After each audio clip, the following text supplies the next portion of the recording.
Welcome to Dominic Class. Hey, I'm Dominic. Welcome to Dominic Class. So for our fractions, we've dealt with different types of fraction.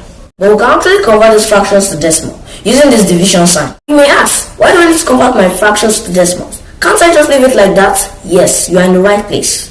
Conversion of fractions makes us to know the actual value of numbers like 1/2 is the same as 0.5 in decimals, which makes it look like a number.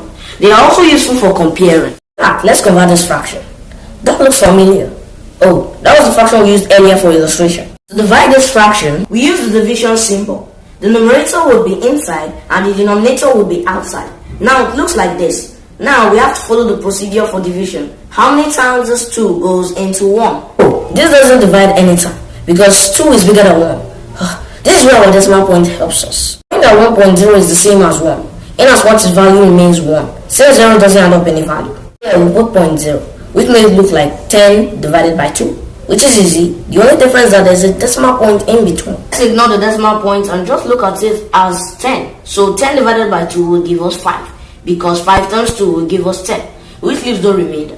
Now let's not ignore that decimal point again, and then bring the decimal point up, which makes it look like 0.5, or 0.5 to be exact, which is proper. We found out from conversion that 1/2 is the same as 0.5.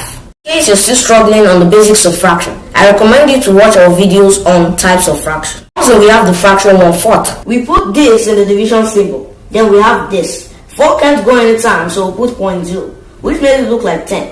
4 goes into 10 2 times, because 2 times 4 is 8, which leaves a remainder of 2. Still need to add another 0. Adding another 0 will make it look like 100. We bring that 0 down here. Now it looks like 20. 4 goes into 20 5 times, because 5 times 4 is 20, which leaves no remainder. Then we can bring the decimal point up here. Now the decimal is 0.25. By division, we found out that 1/4 is the same as 0.25 in decimals. Of this fraction, 3/8. Using this division symbol, we'll just put 3, the numerator, inside, and 8, the denominator, outside. Again, 8 can't go into 3, because it's bigger than 3. So we add a point, which comes with a 0, which makes it look like 30. Again, let's pretend that the decimal point isn't there. So 30 divided by 8 is 3, because 3 times 8 is 24, which leaves a remainder of 6. Again, we add 0. Now it's 60. 8 goes into 67 times, because 7 times 8 is 56, which leaves a remainder of 4. Then we follow that same process. 40 divided by 8 will give us 5, because 5 times 8 is 40, which leaves a remainder 0. So we bring that decimal point up here, which makes it look like 0.375. By division, we found out that 3/8 is the same as 0.375 in decimals. Lastly, this fraction, 2/3. Be like this with the division symbol. 3 is bigger than 2, so 2 can be divided by 3. So we add point, which comes with a 0. 3 goes into 20 6 times, because 6 times 3 is 18, which leaves a remainder of 2. Again, we add 0. 3 goes into 26 times, because 6 times 3 is 18, which leaves a remainder of 2. Again, we add another 0. 3 goes into 26 times, because 6 times 3 is 18 again. We have a remainder of 2 again. Okay, we add another 0. 3 goes into this 26 times, because 6 times 3 is 18, which is a remainder of 2 again. It's like we'll keep repeating forever. Decimals are just like that. They just keep going on the same pattern forever. So 2/3 is the same as 0.66666 and a whole lot of 6's. Or you can just shorten it with this symbol, which tells you that it's a repeating decimal. So you can just write it as 0.6 with this symbol. So you know it's a repeating decimal. But can we do this with a calculator? Yep, all we need to get a calculator and calculate. Supposing we have a fraction 3/4, we just punch in 3 divided by 4, which gives us 0.75.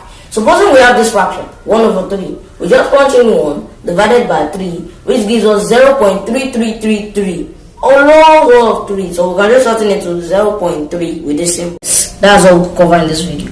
But with all this fraction and their converted decimals, I guess you understand fraction to a certain level. Let's get the strategy in which these fractions are being converted. In this class, we found out that when given a fraction meant to be converted to a decimal, the numerator should be inside and the denominator should be outside.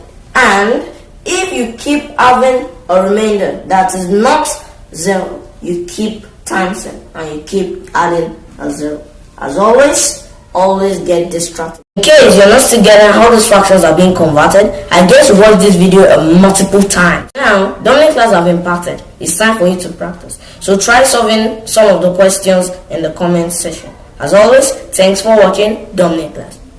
Remember, subscribe. Please subscribe. You can also catch my lessons on TikTok, Dominic Class 7. Watch more videos only on DominicClass.com.